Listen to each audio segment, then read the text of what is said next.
Hello and welcome to Todd Rolls Dice, where we're going to take a look at the freshly renamed Kill Team Errata. This one is actually for June 2025, so this dropped about a week ago. In typical Warcom fashion, they didn't signpost it, they didn't give a little post saying, hey, here's the changes to Kill Team. Quite a lot of them, quite a few documents have been updated and quite a few kill teams, including certainly the new Raveners, but potentially the Battleclade as well, have had clarifications. So we're going to run through everything that's changed. We're going to do it like we did the last video, where it is all just in one video chaptered up for you guys to just access whichever bits you feel relevant. We're going to start with the core rules update log. So this is a couple of clarifications and a rules commentary. The knock-on effect for this is that the light rules have been updated too, but it's just to reflect these changes. So there's no actual errata or rules commentary or anything to do with the light rules. So while that says it's been updated, it is just reflecting these changes here. Let's get into this one. Core book, Errata June 2025. Killzone Volkus, City Firefight Rules, Door Fight. The first sentence of the second effect has been changed to read, in the Select Enemy Operative step, instead of selecting an enemy operative on the kill zone floor and within 2 inches of, and on the other side of, a door the active operative is touching. So they have just further clarified so that the actual operative has to be on the kill zone floor. They've never quite got doors right, but I don't think they're actually changing how people used it. They're just putting that legal stuff, putting every eventuality into the sentence. So a little tweak there probably doesn't change it for most people who are playing with the City Fight rules. Appendix Weapon Rules Torrent.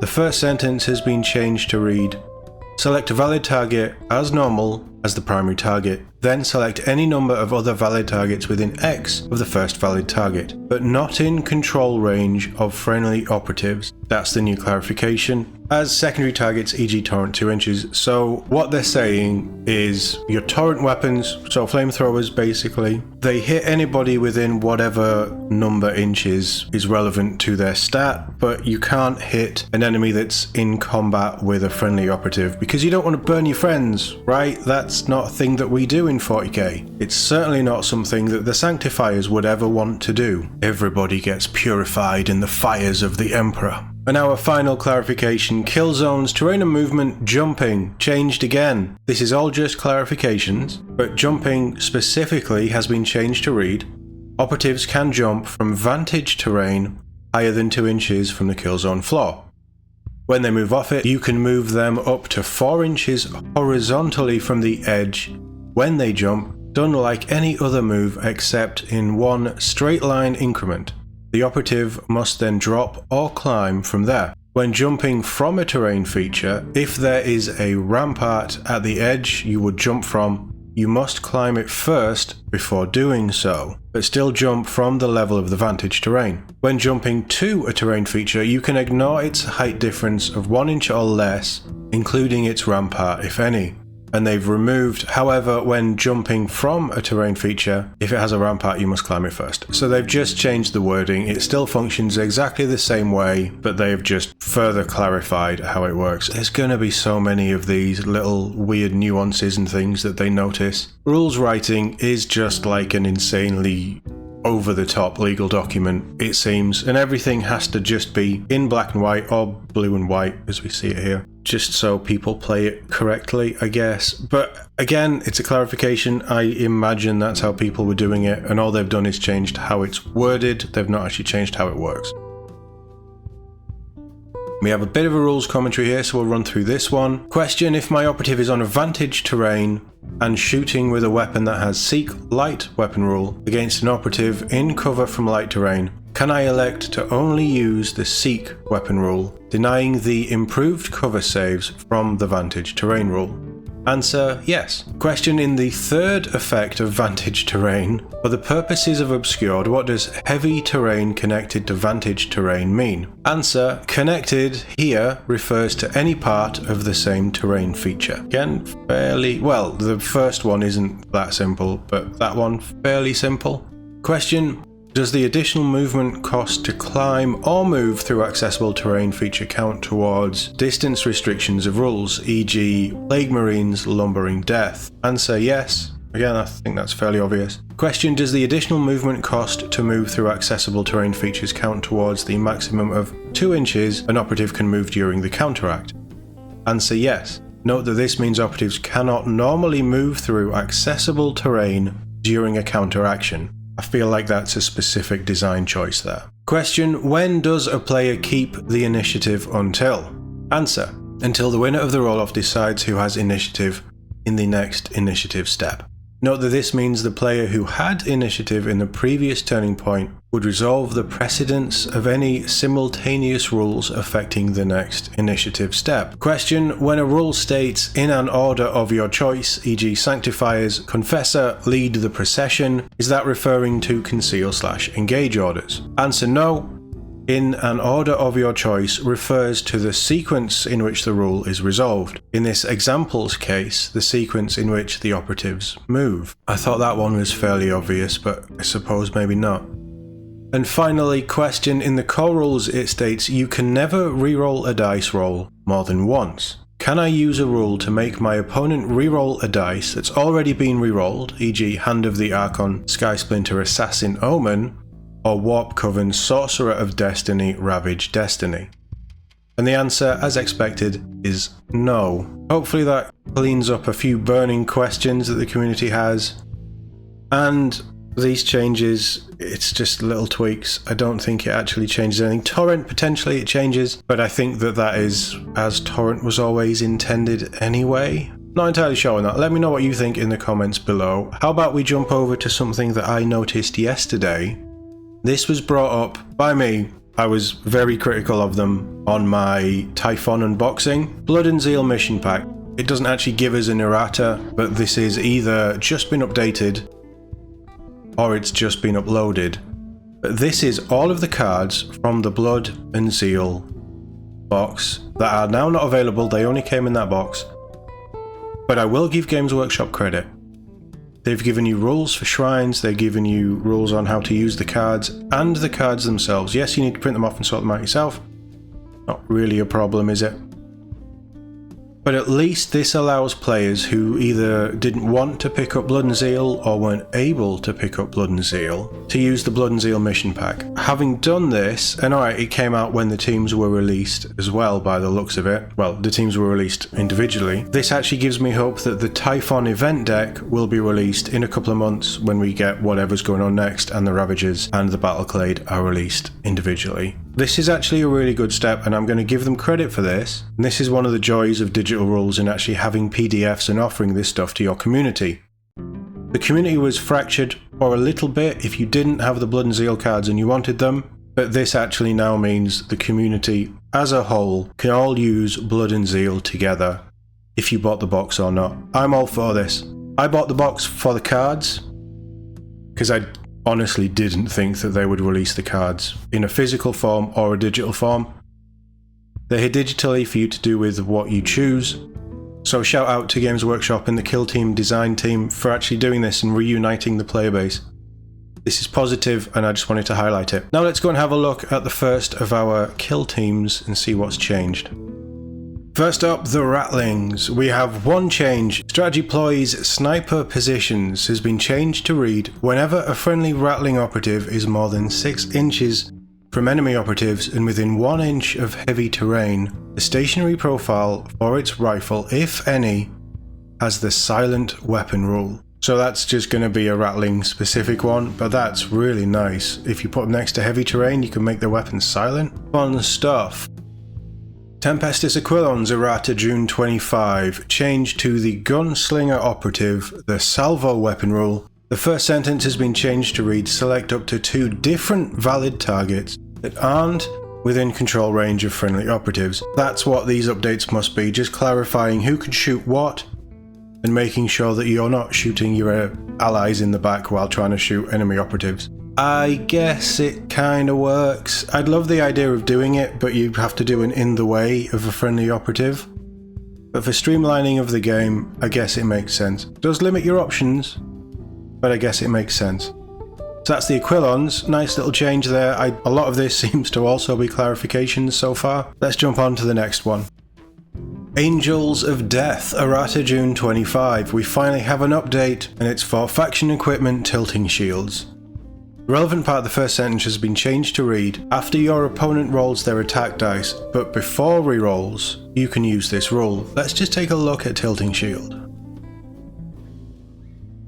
Where are we? Tilting shields. So tilting shields in full. Once per turning point, when a friendly Angel of Death operative is fighting or retaliating, after your opponent rolls their attack dice, but before rerolls, you can use this rule. If you do, your opponent cannot retain attack dice results of less than 6 as critical successes during that sequence, e.g. as a result of lethal, rending, or severe weapon rules. It gives your opponent that little bit of extra maneuverability with dice. If they want to use a reroll at that point, they can try. Again, it's just a clarification, but I think that's quite a nice change. Over to Space Marine Scout Squad. So again, Errata June 25, this is a change to Firefight Ploy's Raw Physiology. The first sentence has been changed to read, use this Firefight Ploy during a friendly Scout Squad operative's activation, before or after it performs an action. We had some of these changes back in the April Errata, where it's just confirming when you can use certain things. It is just a clarification, so I don't think we need to take a full look at Raw Physiology, but again, it gives the player of the kill team a little bit more choice in when they actually do this stuff. So I'm all for that, and it is just a clarification, so it shouldn't be changing how you're using it, but if you've been using it before and not after, at least now you've got confirmation of you've got options. We're seeing a lot of these clarificational changes. We're probably going to see quite a lot more pop up of when you can actually do things, which I think is good. We're almost a year into this edition, but it's nice that they keep tweaking, trying to change rules for the better, or at least for easier to understand. So over to our first new kill team, just released in the Kill Team Typhon box. This is the Battleclade Errata June 25. We also have a bit of rules commentary. So for the Errata, again, all just clarificational changes. First one, Firefight Ploys, Servile Surrogacy. Additional text added to the end of the first paragraph. If it's the shoot action, that servitor operative is only in cover or obscured if it was the original target. Yes. We saw that sentence, that clarification added to a lot of things back in April. What's probably happened is the Battleclade rules were written up well before that Errata was done, and they're just bringing everything in line, so that's fine. Our second one is to the Technomedic Servitor Operative, the Meccano Suture Array rule. It has been changed to read, once per turning point, when another friendly Battleclade operative would be incapacitated while visible to and within 3 inches of this operative, you can use this rule providing neither this nor that operative is within control range of an enemy operative. If you do, that friendly operative isn't incapacitated, it has 1 wound remaining and cannot be incapacitated. For the remainder of the action, after that action, that friendly operative can immediately perform a free dash action, but it must end its move within this operative's control range. If this rule was used during the friendly operative's activation, when the activation ends, you cannot use this rule if this operative is incapacitated, or if it's a shoot action and this operative would be a primary or secondary target. You will have heard me say that time and time again on a previous video. That is just a standard change to the medic rule that was made quite a while ago. All we're seeing is how far back these rules were written. Because that's got to be 2 erratas, that's probably March, maybe even February. Yeah, interesting, just timescale wise of when things are written and when they release, it's fascinating to me. I'd love to know more. That's a whole other thing. Over to the rules commentary. Question: if my opponent uses a rule that would cancel or interrupt when I would activate an operative, e.g. Nemesis Claw, Vox Scream, the Mandrake Dirge Maw, Haunting Focus, can I use the System Exorcism Firefight ploy to stop my opponent's rule from taking effect? Answer: yes, System Exorcism can be used anywhere within the would activate rule resolution order, including before interrupting effects or after Firefight ploys, taking precedence over such rules and the player with the initiative deciding. It's quite a nice little clarification with the commentary there actually. I'm expecting to see more with Battleclade down the line, but we'll see. I'm really fascinated to know how they perform in the meta, with them being quite a new and interesting, difficult to learn team. I think there's a lot going on with them, but maybe we'll have a look at the Battleclade in another video down the line. Over to the Hunter Clade update log now. This is a really nice one. We may see this on other ones as well actually. Their only Errata June 25 change is that all operatives gain the Imperium keyword. Maybe we're going to start to see some play with the keywords in this instead of it just being restricted to certain teams. Very interesting. But a change that isn't going to actually change how any of the team does. They made some sweeping changes last time around, so hopefully they're in a better place. But I do have a feeling this is one of the teams that's going to slowly disappear with the next. It'll probably be the season, so September, October time, I think. Hopefully we'll get more information on that, because it will be sad to lose, what, potentially 12 teams? We'll see. I need to double check that article and actually see how they're making these changes. Right, on to the next one. So this is the Elucidian Starstriders. There obviously isn't an update. They haven't changed any of the previous stuff. That Errata 1.2 was an old naming terminology ages ago. I'm pretty sure Elucia Vane has had the balanced keyword on her merciless rule for a while. What it looks like they have done is just change the format of this PDF so that everything is matching with the other stuff. Because remember last time, was it April, I think it was, we commented on, well I commented on, how they'd gone in and they'd changed a load of the formats of some of these teams, but they hadn't actually changed anything of the rules. So I'm guessing that they're trying to catch up. So new format for the document, that's all it is. That might actually be the reason there's so many changes. If it is, it'll keep this video nice and simple. It'd have been nice if they updated the erratas to just be previous erratas if there wasn't anything this time around and update everybody. I guess it's easier to see if there's any changes this way. But hey, Inquisitorial Agents, a couple more changes here. Again, they're just clarifications. Errata June 25, first one, Interrogator Operative, Inquisitional Tomes Rule.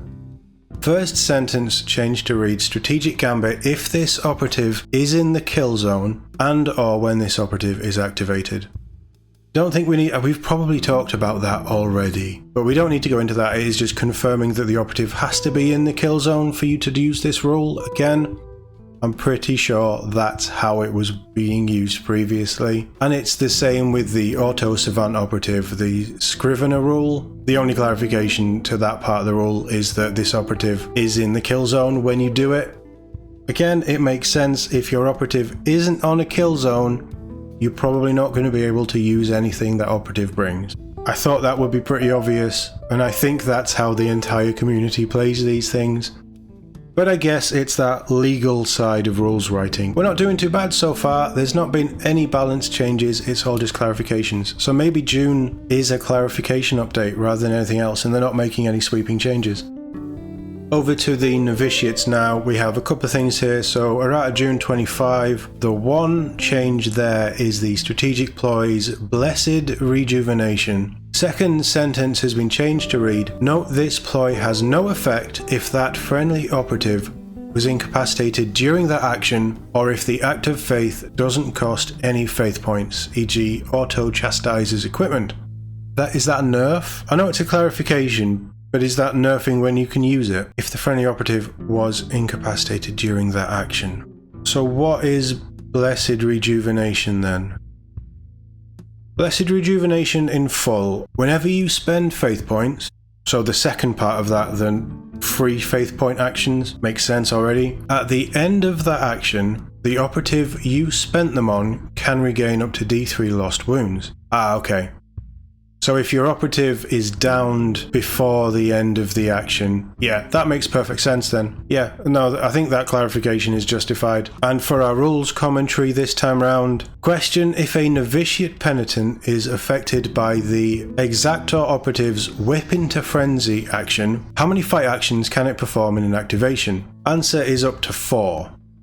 2 as a result of the Whip into Frenzy and 2 as a result of the Absolution through Destruction. So, Absolution through Destruction, whenever this operative performs a fight action, if it isn't incapacitated, it can immediately perform a free fight action afterwards. It takes precedence over action restrictions, and you cannot perform more than 2 fight actions in succession as a result of this rule, other than if it's under the effects of Whip into Frenzy. So Whip into Frenzy is a 1 AP action on the Exactor, which means that until the end of the activation, you add 1 to its move stat and it can perform 2 fight actions during its next activation, and one of them can be free. So you get 1 fight as standard, then you get your second fight with absolution through destruction, and then you get your 2 extra whip into frenzy. 2 of those fight actions will be free actions. Yeah, I think that makes sense. That sounds quite strong actually,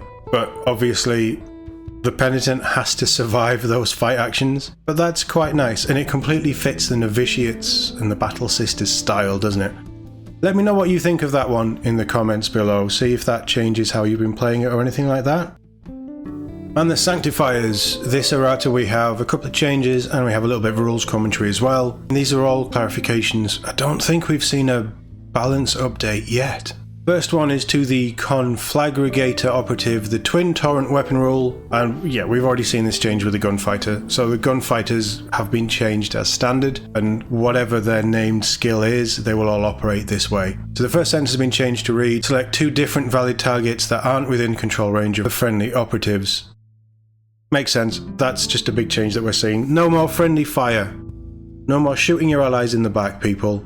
You've been warned. And the Cherub operative Cherub rule has been changed. Second bullet point changed to read, whenever this operative has a conceal order and is in cover, it cannot be selected as a valid target, taking precedence over all other rules, e.g. seek and vantage terrain, except being within 2 inches. That's a change we saw last time around to some of the Tau stuff.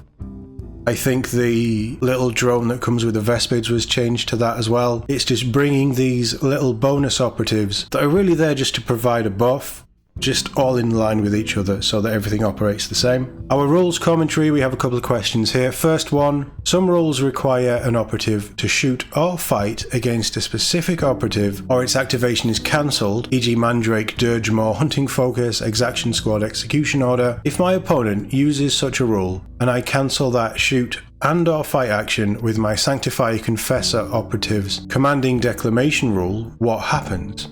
Answer, do not cancel that enemy operative's activation. It can continue to perform actions other than the prevented one as normal. So you're just preventing one of the actions, it can do everything else. That makes sense. And our second one, question if my opponent uses a firefight ploy that requires an operative to perform a shoot or fight action, e.g. Pernkin, Jaeger, Stalwart Defense, and I cancel that action with my Sanctified Confessor operative's Commanding Declamation rule. Is the CP refunded? This is normally no. Answer, no. Similar to the rules with a restricted number of uses, e.g. Corsair Voidsguard, Fell Arch, 1 step ahead, that are prevented would still be considered used. So my understanding with this was whenever you spend a CP, that CP is already spent, and if that action goes off or not, it doesn't matter. You will never get CP refunded in that way. I think that's how it's always been. It's just a further clarification with how the Confessor works. The Confessor has some really weird rules. Fun stuff, but they're going to be tweaking it a little bit, I think, as well. They got some changes last time around for the Confessor. We'll see if that changes anything. I don't think it does. I think a lot of these changes generally in this errata is just bringing everything in line and bringing that idea of balance, I guess. Plague Marines, we have one change for this errata. Firefight ploy, Cause of Rot. The second sentence has been changed to read, for each result of a 3 they roll, inflict 1 damage on that enemy operative. That result cannot be retained as a success, and they cannot re-roll it. Let's take a quick look at what Cause of Rot is. So, Cause of Rot in full. Use this firefight ploy when a friendly Plague Marine operative is fighting against or shooting against an enemy operative within 3 inches of it, or within 7 inches of it if that enemy operative has one of your poison tokens. After your opponent rolls their attack or defense dice, for each result of 3 they roll, inflict 1 damage on that enemy operative. My only question there is why it would be for each result of 3. So if you roll a load of 3s, you're going to take damage, but you cannot retain a 3 as a success, and you can't re-roll the 3s regardless of, if you hit on 3s regardless of other rules. So Cause of Rot is basically meaning don't roll 3s. Makes sense. It's just a clarification. I don't know why you'd retain 3 as a success. Oh, right, okay. When you retain a hit, you retain it at your base hit profile. Space Marines hit on 3s, don't they? That's why. It's an interesting change, and it makes sense. But I think there's a knock-on effect with that will be explored in a further errata. Or maybe a rules commentary. Chaos Cult update. This is just the one errata this time round for Firefight Ploys Unleash the Demon. First sentence changed to read, use this Firefight Ploy during a friendly Chaos Cult Mutant or Chaos Cult Torment operative's activation before or after it performs an action. So again, it's just clarifying when it uses that ploy. Unleash the Demon. During that activation, the operative can perform 2 fight actions and one of them can be free. Yeah, it just gives the player more options of when to use it. So you're not specifically going, I'm going to use Unleash the Demon and then waiting to see what happens. You can choose when you use it before or after an action. I'm happy with that change. All we're getting is clarifications in this one, so no big sweeping changes so far. And my beloved Goremongers. So an errata change and a couple of rules commentary questions. The errata change, Blood Herald operative, Khorne's favour rule. Relevant part changed to read, once during each of this operative's activations, before or after it performs an action, if its gore tank is empty, ... It's fine. They're just clarifying when you can do it. We've seen this time and time again so far with this errata. The rules commentary first question, if a melee weapon has the balanced or relentless weapon rule as a result of the enhanced violent strategy ploy and is then used as a ranged weapon as a result of the wrist change faction equipment, does the new ranged weapon still have the balanced or relentless weapon rule? The answer is no. I don't think either of those weapon rules are available on ranged weapons, so that makes perfect sense. Final question, when determining whether a friendly operative's gore tank is full for the purposes of enhanced violent strategy ploy, do I check before or after decreasing its gore tank for any sanguine vitae, e.g. rage, for that action? The answer is after. Yeah, happy with that so far. Over onto Xenos now, and Blades of Khaine. We have an errata and a couple of rules commentary questions. The errata, Striking Scorpion Aspect Techniques, Strike and Fade. First sentence has been changed to read, use this aspect technique when a friendly Striking Scorpion operative incapacitates an enemy operative while fighting or retaliating and is no longer within 3 inches of enemy operatives. Just confirming there that it's both fighting and retaliating actions. And the rules commentary, first question, if I use Reign of Tears Howling Banshee aspect technique, but I'm prevented from performing a free fallback action as a result of my opponent's rules, e.g. Nemesis Claw, Chain Snare, what happens? Answer, the aspect technique is still used, the first sequence ends, and that Blades of Khorne Howling Banshee operative remains in its current location. So you are locked in place. Second question, if I use Strike and Fade, Striking Scorpion's aspect technique, could an opponent interrupt my activation, e.g. as a result of the guard action, before I change that Blades of Khorne Striking Scorpion operative's order to conceal? The answer is no, but they can interrupt before the Striking Scorpion operative performs the free dash. So you will always change your order to conceal, but any other actions you can be interrupted as normal. Makes sense to me? Over to the Hand of the Archon, we have 2 erratas for this one. First one, faction rules, Power from Pain. Second sentence of second paragraph changed to read, you cannot use more than 1 invigoration per activation or counteraction except stimulated senses, which can be used once per activation or counteraction in addition to another invigoration. And the Arch-Sybarite Operative Cunning rule. First sentence has been changed to read, in the Gambit step of each strategy phase, if this operative is in the kill zone and you pass at the first opportunity, you gain 1 CP. Again, just confirming the operatives need to be in the control zone. I am pretty sure most people were playing them that way anyway, but it's obviously a question that has come up for somebody's ability in a team somewhere, and they've just gone in and confirmed all of them. Continuing on with our Dark Eldar, the Mandrakes, we have a rules commentary this time round. First question, if 2 Mandrake Dirgemaw operatives select each other with their Haunting Focus rule, which operative activates in the following instance? Operative A is selected to activate normally, then Operative B would attempt to activate first as a result of the Haunting Focus rule. Then Operative A would attempt to activate first as a result of the same rule. The answer is operative B. I'm guessing that's because A is selected to operate, and then you would counteract that with operative B, and then A would counteract that back. I don't know. That just sounds overly complicated. Is anybody actually playing it like that? There's another Dirgemaw question here. Well, you can only take one Dirgemaw. So this is for a mirror match. If you're playing Mandrakes, you'll understand that more than me. I'm not going to go into it because Dirgemaw has a ridiculously long rule.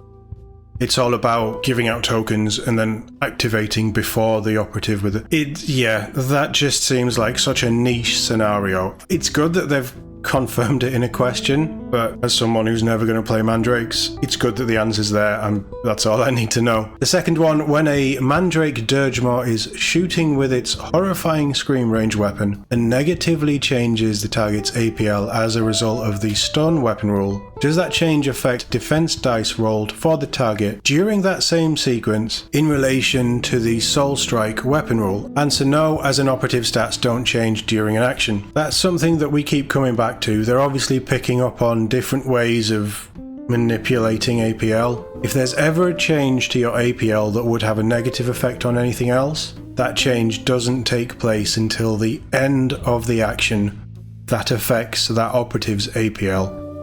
We've been over that 100 times, haven't we? That's Mandrake's done. My brain feels like it's melting out through my ear holes. So how about we go and find one that I might understand? I say that, but we're over to Necron Hierotek Circle, so I might not understand it anyway. We have an errata and a rules commentary. The errata change to the Chronomancer, the Psychomancer, and the Technomancer operatives interstitial command action. Relevant part of the second sentence of effect change to read visible to and within 6 inches of this operative, or visible to and within 6 inches of a friendly Despotech operative that's visible to this operative. They can chain things through the Despotex, so they're just confirming. Again, I think that's probably how people were playing it anyway. They're confirming you need to be visible to and within the required distance. Makes sense. I'm happy with that one. My brain is slowly reforming. And our rules commentary. Can an operative on guard interrupt and perform a point-blank shoot against an enemy operative within control range of another friendly operative using the Magnify weapon rule? The answer is no. I don't even know what the Magnify weapon rule is, but it doesn't matter. If you have an enemy operative that is within the control range of any friendly operative, the thing I'm taking from this errata the most is that you cannot engage if an enemy operative is in control range of one of your friendly operatives. Which is, I guess, fair enough. It's a design choice that they want to make. Like I said before, I think in the way rolls would be really interesting, or if you miss the shot, the damage goes on to the friendly operative. That would be fun. In a competitive situation, I guess that's not a fun kind of rule, so it's never going to happen. Over to the Orks and the Kommandos. We have a rules commentary this time round. If a Commando bomb squig is incapacitated during a door fight or hatchway fight action, is the other operative in that action a secondary target for a shoot action caused by the boom rule? The answer is no. That's a shame, but again, I guess it makes sense. The bomb squig should have the best rules, because he is the best miniature. And speaking of the bomb squig, we go from 1 to 2 with the Wreka crew. We have an errata and a couple of rules commentaries here. The errata boss knob operative salvo weapon rule. The first sentence has been changed to read select up to 2 different valid targets that aren't within control range of friendly operatives. I think we knew that was coming. Rules commentary question 1. If a Wreka crew bomb squig is incapacitated during a door fight or hatchway fight, is the other operative in this action a secondary target for a shoot action caused by the boom rule? Answer: not as a result of the door fight or hatchway fight rules. Note that the kaboom firefight ploy may cause that other operative to become a valid target during some hatchway fight actions.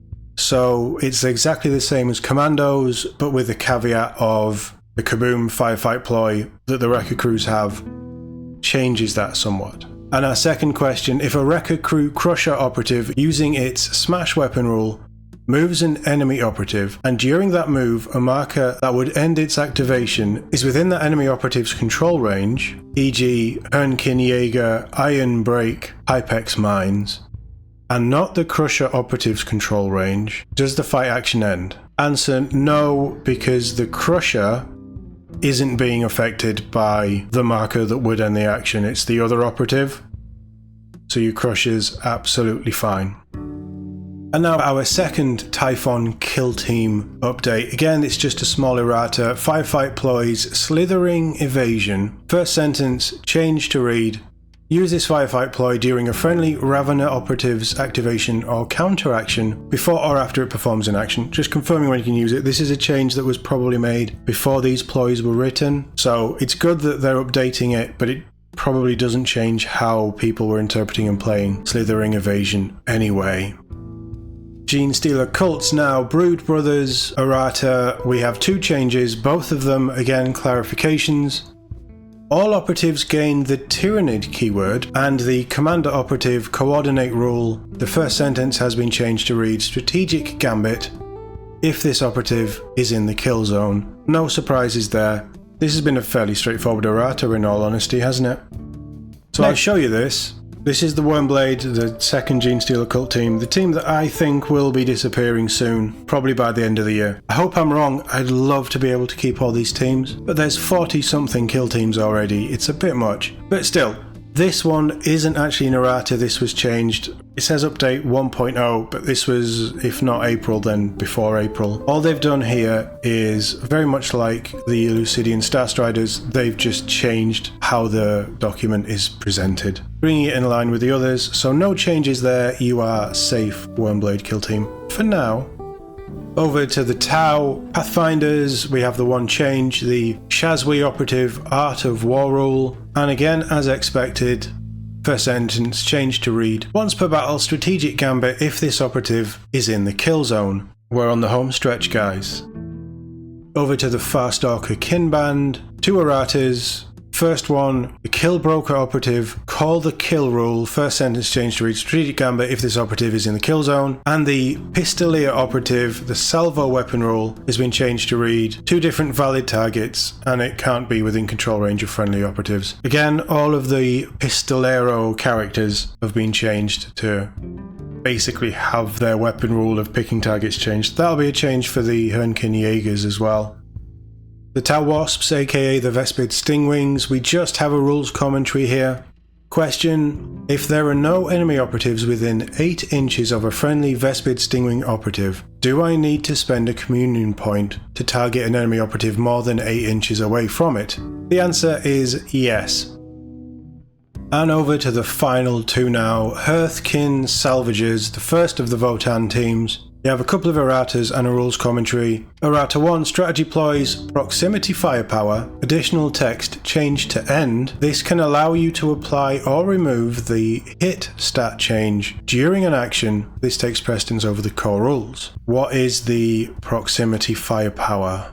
Proximity firepower in full: whenever a friendly Hearthkin Salvager operative is shooting an enemy operative within 6 inches of it, improve the hit stat of that friendly operative's ranged weapons by 1 to a minimum of 3+. This can allow you to apply or remove the hit stat change during this action. This takes precedence over the core rules. Thane operative, Eye of the Ancestors rule. First sentence change to read strategic gambit if this operative is in the kill zone, and that's the same change with the Cognitar operative, the tactician rule. That has also been changed so that the operative has to be in the kill zone for you to do it. Rules commentary. Question: if a Hearthkin Salvager Dozer operative performing its Nux Smash, who writes these? Action moves an enemy operative, and during that, well, this is the same as the Orc one, isn't it? It's actually quite good that they've noticed it on both the Orcs and these guys. So yeah, hopefully that clears all that up. Makes sense to me.